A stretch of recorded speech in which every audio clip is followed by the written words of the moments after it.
इस रोमांचक कहानी की शुरुआत होती है 19वीं शताब्दी में दिखाते हुए, जहां पर तुर्की और रोमानिया के सोल्जर्स एक दूसरे से बहुत ही घमासान फाइट कर रहे थे। दोनों ही ग्रुप को एक दूसरे के साम्राज्य को छीनना था, इसीलिए सभी अपनी पूरी कोशिश करते हैं। एक समय पर तो ईसाई धर्म बहुत ही ज्यादा खतरे में पड़ गया था, लेकिन इन सारी चीजों के बीच ड्रैकुला नाम का एक बहुत ही बड़ा राजा सामने आता है। उसने डिसीजन लिया कि वो अपने गॉड और धर्म को पूरी तरीके से प्रोटेक्ट करेगा। ड्रैकुला की तो एक बहुत ही ब्यूटीफुल वाइफ होती है जिसका नाम एलिजाबेथ था। वो अपनी वाइफ एलिजाबेथ से बहुत ज्यादा प्यार करता था, लेकिन ड्रैकुला ने डिसाइड कर लिया होता है कि वो जंग में जाकर अपने दोस्तों की मदद करेगा, क्योंकि अगर उसका साम्राज्य ही नहीं रहा तो उसका राजा होने का कोई मतलब नहीं। इन सारी चीजों के लिए वो अपनी जान भी खतरे में डालने के लिए तैयार था। एलिजाबेथ ड्रैकुला को बार बार मना करती है कि तुम जंग में मत जाओ, लेकिन फिर भी ड्रैकुला अपनी वफादारी दिखाने के लिए चला जाता है। ड्रैकुला ने तो अपने साथियों के साथ मिलकर दुश्मनों को बहुत ज्यादा मारा। एक समय पर तो सारे दुश्मन बहुत ही ज्यादा कमजोर भी हो चुके थे, लेकिन यहाँ दुश्मनों को बहुत गुस्सा आने के कारण वो एक नकली लेटर ड्रैकुला की वाइफ एलिजाबेथ के पास भेज देते हैं, जिस लेटर में लिखा था कि ड्रैकुला की जंग में बुरी तरीके से मृत्यु हो चुकी है और अब वो वापस कभी नहीं आ सकता। एलिजाबेथ ये खबर सुनकर बहुत ही ज्यादा चौंक जाती है और उसे सदमा सा लग गया था। दरअसल वो भी ड्रैकुला से बहुत ज्यादा प्यार करती थी, इसीलिए वो ये सारी चीजें बर्दाश्त ही नहीं कर पाती। एलिजाबेथ तुरंत ही महल के एकदम टॉप वाले पोजीशन पर चली गई और सीधा वहां से जंप लगाकर सुसाइड कर लिया। ड्रैकुला जब पूरी जंग जीतकर अपने साथियों के साथ वापस महल में आता है, तब उसने देखा कि एलिजाबेथ की तो मृत्यु हो चुकी है। बाकी सारे लोगों ने बताया कि एलिजाबेथ ने सुसाइड कर लिया है। ड्रैकुला ने जब वो सारे लेटर देखे, तब उसे पता चला कि ये तो दुश्मनों की चाल थी और अब वो अपनी वाइफ को कभी नहीं देख पाएगा। ड्रैकुला के यहाँ पर काम करने वाले प्रीस्ट कहते हैं कि एलिजाबेथ ने सुसाइड किया है, इसीलिए उसकी आत्मा हेवन में जाने की बजाय हेल में ही घूमती रहेगी। इस बात से ड्रैकुला बहुत ही ज्यादा गुस्सा होने लगा था। वो तो पूरी तरीके से आउट ऑफ कंट्रोल होकर गॉड को ही इन सारी चीजों का जिम्मेदार बता रहा था। ड्रैकुला कहता है कि मैं तो तुम सभी को ये प्रोटेक्ट करने के लिए जंग में गया था, आखिरकार मेरी वाइफ के साथ ऐसा आपने क्यों किया। ड्रैकुला को पता होता है कि अब कोई भी चीजें चेंज नहीं कर सकता, इसीलिए वो गुस्से में एक डिसीजन ले लेता है। ड्रैकुला ने कहा कि मैं आज के बाद गॉड को प्रे बिल्कुल भी नहीं करूंगा। इंसान बहुत ही ज्यादा घमंडी और निर्दयी हो चुके हैं, इसीलिए मैं उन्हें मजा चखाऊंगा और उनका खून पीऊंगा। ड्रैकुला अपनी तलवार निकालता है और तुरंत ही पास ही में रखे गए एक क्रॉस के ऊपर मार देता है। ऐसा करते ही क्रॉस के अंदर से बहुत सारे खून निकलने लगे थे। वहाँ जितनी भी आकृतियां मौजूद थी वो पूरी तरीके से लाल हो जाती हैं। ड्रैकुला ने तो बिना देरी किए उसमें से निकलने वाले खून को तुरंत ही पी लिया, जिससे कि उसके लाइफ में काफी सारे चेंजेस होते हैं। अब इन सारी बातों को कई साल बीत चुके थे। अब हमें यहाँ जैक नाम का एक प्रॉपर्टी डीलर दिखाया जाता है जो पूरी तरीके से पागल हो चुका था। दरअसल जैक कुछ समय पहले रोमानिया गया था, लेकिन वहां पर उसके साथ कुछ ऐसे खतरनाक इंसिडेंट हुए थे जिससे कि वो पूरी तरीके से पागल हो गया। जैक के प्रॉपर इलाज के लिए उसे एक मेंटल असाइलम में रखा जाता है। अब यहाँ जैक के जाने के बाद प्रॉपर्टी डीलर्स का हेड उसकी जगह पर जोनाथन नाम के एक आदमी को बुला लेता है, यानी कि जैक की जगह पर अब जोनाथन ही सारे काम किया करेगा। हेड ने जोनाथन को बताया कि तुम्हें रोमानिया जाना है और वहाँ ड्रैकुला नाम के एक बहुत ही अमीर आदमी के प्रॉपर्टी सिग्नेचर्स करने हैं। हेड जोनाथन को समझा रहा था कि ये प्रॉपर्टी हमारे लिए बहुत ही ज्यादा इंपॉर्टेंट है, इसीलिए तुम्हें किसी भी तरीके से ड्रैकुला को कन्विंस करना ही होगा। जोनाथन को अपना काम बहुत ही अच्छा लगता था और वो उसे पूरी ईमानदारी से करता था, लेकिन जोनाथन को जब पता चला कि उसका ये सफर कई हफ्तों का होने वाला है, तब वो डायरेक्टली अपने फियांसे मीना के पास चला गया था। जोनाथन और मीना एक दूसरे से बहुत प्यार करते थे और जल्दी शादी करने वाले थे, लेकिन अब जोनाथन मीना को सब कुछ समझाता है कि उसे एक डील के लिए रोमानिया जाना है, जहां पर उसे एक वीक का समय लग जाएगा। मीना समझती थी कि जोनाथन अपने काम के प्रति बहुत ही ज्यादा सिंसियर है, इसीलिए वो उसे चले जाने के लिए कहती है, क्योंकि जोनाथन को ग्रोथ होते हुए देखना उसे बहुत ज्यादा पसंद था। अब जोनाथन बताए गए सारे एड्रेस के अकॉर्डिंग निकल पड़ता है रोमानिया की तरफ। कई दिनों का सफर तय करने के बाद वो रोमानिया तो पहुंच गया था, लेकिन एक रीजन के बाद बहुत ही डार्क फॉरेस्ट एरिया स्टार्ट हो गया था, मानो कि इस जगह पर सूर्य की किरणें कभी पड़ती ही नहीं हो। जोनाथन के लिए तो ड्रैकुला ने एक घोड़ा गाड़ी भेजी होती है जो उसे पिकअप करेगी। रास्ते में जोनाथन को एक लेडी मिलती है जो उसे देखकर एकदम शॉक रह गई। उस लेडी ने पता नहीं क्यों जोनाथन को एक क्रॉस साइन दिया जो उसे अपने पास ही रखने के लिए कहती है। अब जोनाथन को ज्यादा कुछ समझता नहीं, इसीलिए वो घोड़ा गाड़ी के अंदर बैठकर वहां जाने लगता है। रास्ते में जोनाथन को काफी सारी अजीब चीजें दिखाई दी, जैसे कि उसे एक ब्लू फ्लेम्स दिखाई देते हैं जो अपने आप ही जलने लगे थे। साथ ही साथ फॉरेस्ट के अंदर कुछ ऐसे अजीब जानवर दिखाई दे रहे होते हैं जो आज तक उसने नहीं देखे थे। लेकिन जोनाथन इन सारी चीजों पर ज्यादा ध्यान नहीं देता और सीधा चला जाता है ड्रैकुला के महल के पास। घोड़ा गाड़ी से उतरते ही ड्रैकुला अब उसके सामने आ चुका था। दरअसल ये वही ड्रैकुला होता है जो कई साल पहले गॉड के खिलाफ बगावत करके उसके अगेंस्ट हो गया था और अब वो पूरी तरीके से एक खतरनाक वैम्पायर में कन्वर्ट हो चुका है। लेकिन ये सारी बातें अभी तक जोनाथन को नहीं पता होती। ड्रैकुला फिलहाल के लिए जोनाथन को अपने महल में लेकर जाता है और उसे डिनर कराता है। जोनाथन बार बार कह रहा था कि हमें प्रॉपर्टी के पेपर्स देख लेने चाहिए, लेकिन ड्रैकुला तो कुछ और ही चीजें पूछने में बिजी था। अब यहाँ बातें करते हुए जैसे ही ड्रैकुला जोनाथन की फियांसे मीना को देखता है, क्योंकि मीना की शक्ल सेम टू सेम एलिजाबेथ जैसी दिख रही होती है, ड्रैकुला तो तुरंत ही समझ जाता है कि शायद मीना ही एलिजाबेथ का नया जन्म हो। इसीलिए अब ड्रैकुला चाहता था कि वो जोनाथन की वाइफ मीना को अपने पास बुला ले। हालांकि जोनाथन को अब थोड़ा सा शक होने लगा था, इसीलिए वो कहता है कि मैं यहाँ से जाता हूँ। लेकिन अब ड्रैकुला बहुत ही गुस्से वाली नजर से जोनाथन को देख रहा होता है, जिससे कि अब जोनाथन भी डर गया था। जोनाथन को पहली बार किसी से इतना डर लग रहा होता है। फिलहाल के लिए जोनाथन वहीं पर बैठ गया और ड्रैकुला की बातें सुनने लगा। ड्रैकुला जोनाथन से कह रहा होता है कि तुम अपनी वाइफ को एक लेटर लिखो कि जिसमें कि तुम 1 महीने बाद ही आने वाले हो। हालांकि जोनाथन ऐसा नहीं करना चाहता था, लेकिन ड्रैकुला के डराने के कारण उसे ऐसा करना ही पड़ता है। मीना को जब ये लेटर मिला तो वो यही सोच रही थी कि शायद जोनाथन को कुछ इंपॉर्टेंट काम आ गया होगा, इसीलिए अब वो अपना मन बहलाने के लिए अपनी एक बहुत ही पुरानी दोस्त लूसी के पास चली जाती है। लूसी के फैमिली मेंबर्स बहुत ज्यादा अमीर घराने से बिलोंग करते थे। लूसी बहुत ज्यादा खूबसूरत थी, इसीलिए उसे अपने आसपास लड़कों को घुमाना बहुत ही ज्यादा पसंद होता। वो तो हर समय लड़कों के ही बारे में सोचा करती थी। मीना भी अब जोनाथन की एब्सेंस में लूसी के घर पर ही रहने लग जाती है। वहीं अब हम जोनाथन को देख रहे थे जो अपने बियर्ड को शेव कर रहा था, लेकिन तभी अचानक उससे थोड़ा सा गले पर कट हो जाता है। जोनाथन के गले पर जो थोड़ा सा खून निकल रहा था उसे सेंस करते हुए वहां पर ड्रैकुला आ जाता है, जो कि जोनाथन की तरफ अट्रैक्ट हुआ था। ड्रैकुला तो जोनाथन के गले से निकल रहे खून को चाटना चाहता था और उसका खून पीना चाहता था, लेकिन जैसे ही वो ऐसा करने गया, अचानक जोनाथन के गले में जो क्रॉस सिंबल मौजूद था उसे देखकर वो काफी ज्यादा डर जाता है। ड्रैकुला ने जोनाथन को कह दिया था कि तुम्हें इन सारी चीजों पर भरोसा करने की कोई जरूरत नहीं है, गॉड और क्रॉस सिंबल्स बेतुकी बातें हैं। लेकिन जोनाथन को यहाँ से कहीं न कहीं शक हो गया था ड्रैकुला के ऊपर, और अब वो उसके ऊपर पूरी तरीके से नजर रखने लगा। एक टाइम पर जोनाथन की आंखें खुली रह जाती हैं, क्योंकि वो ड्रैकुला को मकड़ी की तरह दीवारों पर चढ़ता हुआ देख रहा था। इन सारी चीजों से जोनाथन इतना तो समझ जाता है कि ड्रैकुला कोई इंसान नहीं है, जरूर इसमें कुछ न कुछ तो गड़बड़ी है। और अब तो ड्रैकुला को भी अंदाजा हो गया था कि जोनाथन को उसकी सच्चाई पता चल गई है, इसीलिए वो जोनाथन को महल से बाहर जाने के लिए देता ही नहीं।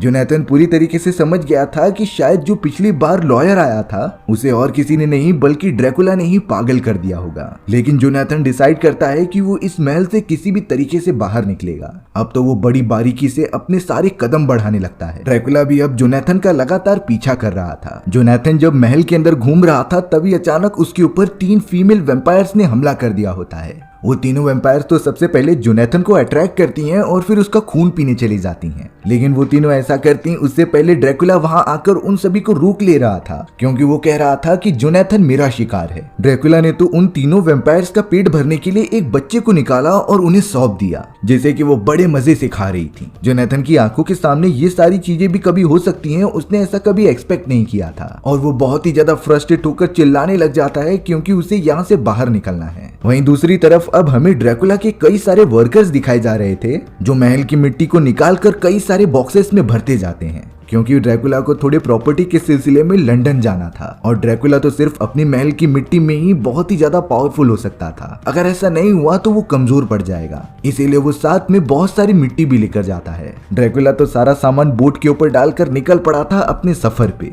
वहीं जोनाथन को उसने तीनों वैम्पायर्स के साथ महल के अंदर ही बंद कर दिया था और वो इतनी आसानी से कभी वहां से बाहर ही नहीं निकल सकता। ड्रैकुला कुछ समय में ही लंदन शहर पहुंच जाता है और वहां पर उसने सबसे पहले अपना वैम्पायर वाला रूप धारण कर लिया, जिसके बाद वो कई सारे लोगों का खून पीता है और फिर डायरेक्टली चला गया था जोनाथन की वाइफ मीना के पास। वो मीना को किसी भी तरीके से हिप्नोटाइज करके अपने पास बुलाना चाहता था, लेकिन फिलहाल के लिए मीना तो नहीं आती, लेकिन उसकी बेस्ट फ्रेंड लूसी उसकी तरफ अट्रैक्ट हो जाती है। इसीलिए अब ड्रैकुला ने अपना पेट भरने के लिए लूसी का खून पीना स्टार्ट कर दिया। लूसी बहुत ज्यादा चिल्ला रही होती है, जिसकी आवाज सुनकर अब मीना भी वहाँ पर आ गई थी। उस समय तो ड्रैकुला अपने खतरनाक वैम्पायर वाले रूप में था, जिसे देखकर मीना भी काफी ज्यादा डर गई। इसीलिए अब सिर्फ उस मोमेंट के लिए ड्रैकुला वहाँ से भाग गया। मीना किसी भी तरीके से घायल पड़ी हुई लूसी को वापस महल में लेकर आ जाती है। ड्रैकुला के काटे जाने के कारण अचानक लूसी की तबीयत काफी ज्यादा खराब हो चुकी थी, इसीलिए उसका ट्रीटमेंट भी किया जाने लगा, लेकिन इसके चांसेस बहुत ज्यादा कम थे कि लूसी की जान बच पाएगी कि नहीं। अब अगले दिन ड्रैकुला अपना सारा प्रॉपर्टी का काम खत्म करने के बाद अपने इंसानी रूप में आ जाता है, यानी कि ड्रैकुला अपने मन मुताबिक अपने बॉडी स्ट्रक्चर्स को चेंज कर सकता था। ड्रैकुला तो अब अपने यंग इंसानी रूप में चारों तरफ घूमने लगा था, लेकिन तभी उसकी नजर मीना के ऊपर पड़ती है, जो बहुत ही ज्यादा ब्यूटीफुल लग रही थी। ड्रैकुला को यह कंफर्म हो चुका होता है कि मीना ही एलिजाबेथ का एक नया जन्म है,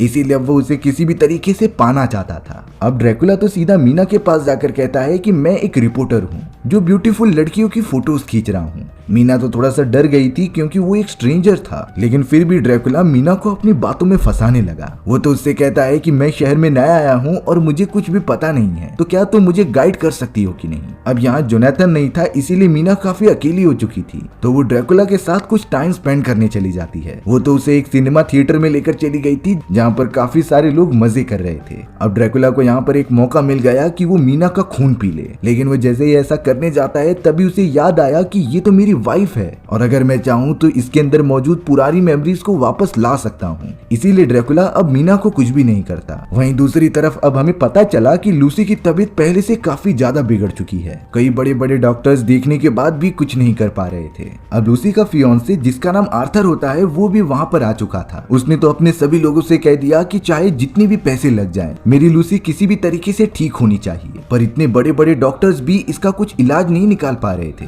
इसीलिए अब आर्थर ने डिसाइड किया कि वो अपने एक बहुत ही पुराने डॉक्टर, जिनका नाम बेन हेल्सिंकी था, उन्हें बुलाएगा और अपनी लूसी को ठीक कराएगा। बेन जब वहाँ पर आकर लूसी को अच्छी तरीके से देखते हैं, तभी उन्हें लूसी के गले पर 2 दांतों के निशान दिखाई दिए थे। बेन ये देखकर पूरी तरीके से शॉक हो गए और आर्थर को बाहर लेकर आकर बताने लगे कि तुम्हारी लूसी को कोई बीमारी नहीं हुई है, बल्कि ये काम तो किसी शैतान और वैम्पायर का है, जिसने कि लूसी का खून पिया था और अब लूसी पूरी तरीके से उसी वैम्पायर के कब्जे में है। आर्थर काफी ज्यादा शॉक हो गया कि आखिर ऐसा कैसे हो सकता है। बेन तो इसका सिंपल जवाब देता है कि ऐसा जरूरी नहीं है कि आप जो चीजें ना मानो वो रियलिटी में एग्जिस्ट ना करती हूँ। अब कुछ ही समय में लूसी का बिहेवियर काफी ज्यादा बदलने लगा था। देखने पर ऐसा लग रहा होता है कि वो भी एक खतरनाक वैम्पायर में कन्वर्ट हो जाएगी, क्योंकि उसने तो आर्थर को भी काटने का ट्राई किया। अब ये सारी चीजें इतनी ज्यादा आगे बढ़ने के बाद बेन अपनी रिसर्च करता है और ड्रैकुला के बारे में पता लगाता है। उसे तो ड्रैकुला के बारे में काफी सारी बातें पता चल चुकी थी, जैसे कि कई साल पहले ड्रैकुला के दुश्मनों ने उसके साथ धोखेबाजी की। उन्होंने जानबूझकर गलत लेटर उसकी वाइफ के पास भेजा, जिससे कि उसकी वाइफ ने सुसाइड कर लिया और तब से ही ड्रैकुला ने गॉड के प्रति एक बगावत कर दी, जिससे कि वो एक खतरनाक शैतान बन गया और सभी लोगों को मारने लगा। बेन को इन सारी चीजों से इतना तो अंदाजा हो जाता है कि शायद ड्रैकुला ने ही लूसी को काटा है।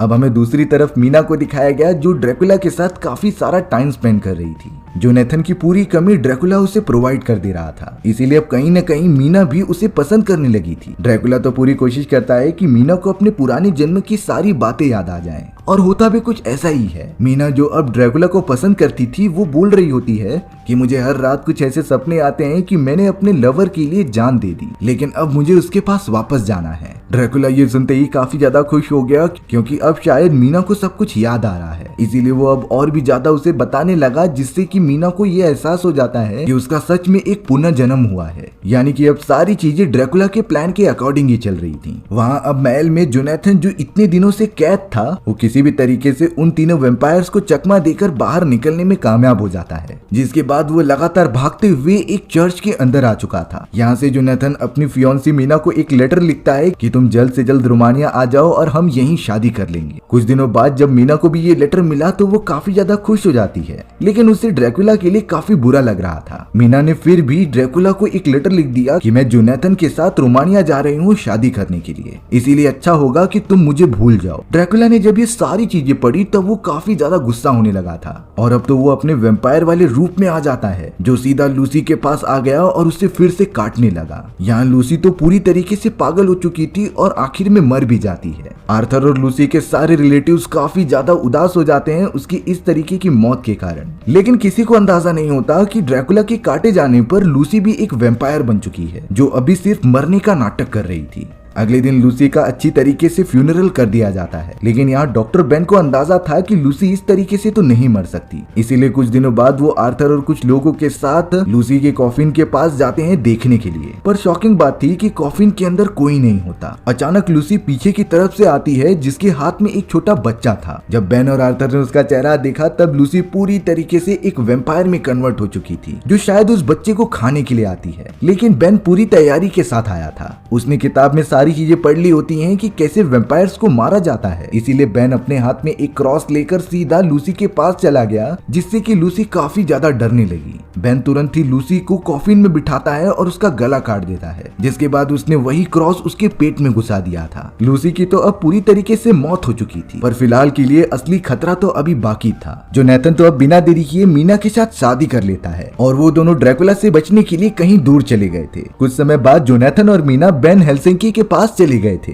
जहां बेन मीना और जोनाथन को बता देता है कि किस तरीके से ड्रैकुला ने ही लूसी की जान ली है। मीना तो अपने सबसे प्यारी दोस्त की बात सुनकर बहुत ही ज्यादा उदास हो गई, लेकिन अब जोनाथन कह रहा था कि हमें ड्रैकुला को खत्म करना ही होगा, नहीं तो वो कभी भी हम पर हमला कर सकता है। इतनी ज्यादा प्रॉपर्टी के पेपर्स देखने के बाद जोनाथन को आइडिया हो गया था कि उसे जोनाथन कहाँ मिलेगा, इसीलिए वो बेन और कई सारे लोगों के साथ उस खंडहर में चला गया। वहां जाते ही उन्हें कई सारे मिट्टी के बॉक्सेस मिलते हैं जो कि ड्रैकुला ही अपने साथ लेकर आया था, इसीलिए जोनाथन ने जल्द से जल्द वो सारे मिट्टी के डिब्बे तोड़ दिए थे, जिससे ड्रैकुला को अपनी पावर्स वापस न मिल सके। अब उस जगह के चारों तरफ घूमने के बाद भी उन्हें कहीं ड्रैकुला दिखाई नहीं देता, इसीलिए वो वहीं एक रात गुजारने का डिसाइड करते हैं। लेकिन यहाँ मीना जब अपने कमरे में मौजूद थी तो ड्रैकुला उसके बॉडी को सेंस करते हुए वहां तक पहुंच जाता है। यहाँ ड्रैकुला को इतने समय बाद देखकर मीना काफी ज्यादा खुश हो गई थी और वो तो ड्रैकुला से प्यार भी करती है, क्योंकि उसके दिमाग में पिछले जन्म की सारी यादें अब भर चुकी थी, जिसमें कि वो ये मानने लगी थी कि ड्रैकुला ही उसका असली लवर है। लेकिन यहाँ ड्रैकुला ने मीना को एक सच्चाई बता दी थी कि वही ड्रैकुला है और उसने ही तुम्हारी दोस्त लूसी की जान ली थी।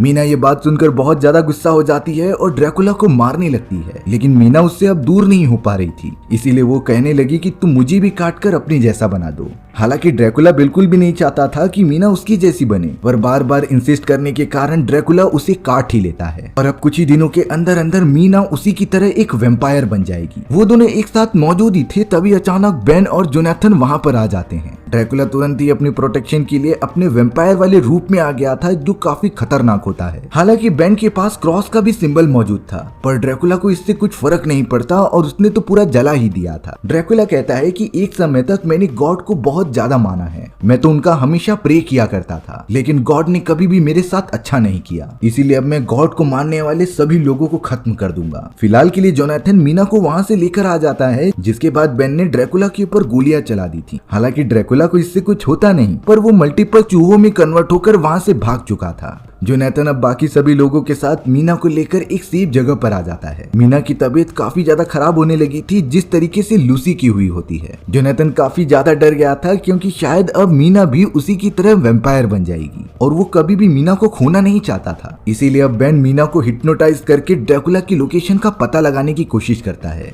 बेन मीना की मदद से सारी इन्फॉर्मेशन निकाल लेता है, जिसके बाद उसे पता चला कि ड्रैकुला बहुत ही ज्यादा कमजोर हो चुका है और वो एक आखिरी मिट्टी के बॉक्स में बैठकर अपने महल वापस जा रहा है, और अगर वो अपने महल में वापस चला गया तो उसकी खोई हुई पावर्स वापस मिल जाएंगी। जोनाथन तो अब बेन और अपने सभी साथियों के साथ मिलकर प्लान बनाता है कि उन्हें ड्रैकुला को कैसे भी रोकना होगा, यानी कि उसे महल में पहुंचने से पहले ही खत्म किया जाना चाहिए। इसीलिए अब हिम्मत जुटाकर वो सभी लोग मीना को लेकर उस रास्ते पर चल चुके थे जहां ड्रैकुला का पैलेस होता है। ड्रैकुला भी अपने आधे रास्ते तक पहुंच चुका था, इसीलिए बेन जोनाथन से कहता है कि तुम अपने दोस्तों के साथ ड्रैकुला के पीछे जाओ और मैं मीना को लेकर महल की तरफ जाता हूँ। बेन तो मीना को लेकर जल्द से जल्द महल के अंदर आ चुका था। बेन ने तो सबसे पहले अंदर जाकर उन तीनों वेम्पायर वाली लेडीज को मार दिया जिन्होंने जोनाथन को कैद करके रखा था, पर अब अचानक पता नहीं क्यों मीना आउट ऑफ कंट्रोल होकर बेन के ऊपर हमला करने लगी थी। वो तो धीरे धीरे एक वेम्पायर में कन्वर्ट होने लगती है, लेकिन बेन ने तभी अपने जेब से एक चांदी का सिक्का निकाला और उसके सर पर रख दिया, जिसके अगले ही मोमेंट में मीना एकदम नॉर्मल हो चुकी थी। अब वहीं दूसरी तरफ ड्रैकुला जिस घोड़ा गाड़ी के ऊपर बैठकर जा रहा था, जोनाथन और उसके लोगों ने उनके ऊपर हमला करना स्टार्ट कर दिया होता है। रात का समय ना होने के कारण ड्रैकुला अपनी पावर्स यूज नहीं कर पा रहा था। इसी मौके का फायदा उठाकर जोनाथन और उसके सभी साथी उसे रोक देते हैं। वो सभी लोग तो ड्रैकुला को जान से मारने के लिए तैयार थे, लेकिन तभी अचानक मीना, जो कि ड्रैकुला से कनेक्टेड थी, वो अपनी पावर्स का यूज करके आसमान में घने बादल ला देती है, जिससे कि अब अंधेरा होने के कारण ड्रैकुला काफी पावरफुल हो चुका था और वो बाहर निकलकर जोनाथन के साथियों को मारने लगा। लेकिन फिर भी ड्रैकुला काफी कमजोर था, इसीलिए अब कई लोगों ने उसके बॉडी में कई सारे वेपन मार दिए होते हैं। एक एक करके सभी लोग अपने वेपन ड्रैकुला की बॉडी में घुसा दे रहे थे, जिससे कि अब ड्रैकुला हिल भी नहीं पा रहा था। जोनाथन जैसे ही बंदूक की मदद से ड्रैकुला को जान से मारने जाता है, तभी अचानक सामने मीना आकर खड़ी हो गई। मीना बिल्कुल नहीं चाहती थी कि ड्रैकुला को मारा जाए, क्योंकि वो उससे प्यार करती है और वो तो जोनाथन से पूछने लगी कि आगे चलकर अगर मैं भी ऐसी बन गई तो क्या तुम मुझे जान से मार दोगे। मीना तो ड्रैकुला को प्रोटेक्ट करते हुए उसे सीधा चर्च के अंदर लेकर चली गई थी। जोनाथन भी इसमें कुछ नहीं कर सकता था, क्योंकि मीना अब उसके कंट्रोल में है। ड्रैकुला जो बहुत ही ज्यादा घायल हो चुका था और अपनी आखिरी सांसें ले रहा था, वो मीना से कहता है कि मैंने गॉड को ठुकरा कर सबसे बड़ी गलती की थी, लेकिन मुझे इस बात की खुशी है कि मैं अपनी जान तुम्हारे गोद में दे रहा हूँ। मीना बहुत ही ज्यादा रोने लगी और अगले ही मोमेंट में ड्रैकुला को किस कर लेती है, जिससे कि ड्रैकुला वापस अपने नॉर्मल फॉर्म में आ चुका था और सारी चीजें एकदम अच्छी लग रही थी। लेकिन यहाँ ड्रैकुला को समझ में आ चुका होता है कि उसने आज तक जितनी भी जानें ली हैं वो पूरी तरीके से गलत है, इसीलिए वो मीना से आजाद होने के लिए कहता है। मीना भी इस बात को समझ गई थी और वो रोते हुए एक तलवार उठा लेती है, जिससे कि उसने ड्रैकुला के बॉडी में घुसा दिया और उसे जान से मार दिया। ड्रैकुला के मरते ही मीना के ऊपर से उसका असर भी खत्म हो जाता है। हमारी कहानी भी यहीं पर खत्म हो जाती है। सो व्यूअर्स, आपको ये स्टोरी कैसी लगी कमेंट सेक्शन में बताना भूलना मत। और अगर आपको मेरा एक्सप्लेनेशन 1% भी अच्छा लगा होगा ना, तो वीडियो को लाइक एंड चैनल को सब्सक्राइब जरूर कर देना। मिलते हैं इसी तरीके की मजेदार वीडियोस में, तब तक के लिए बाय बाय।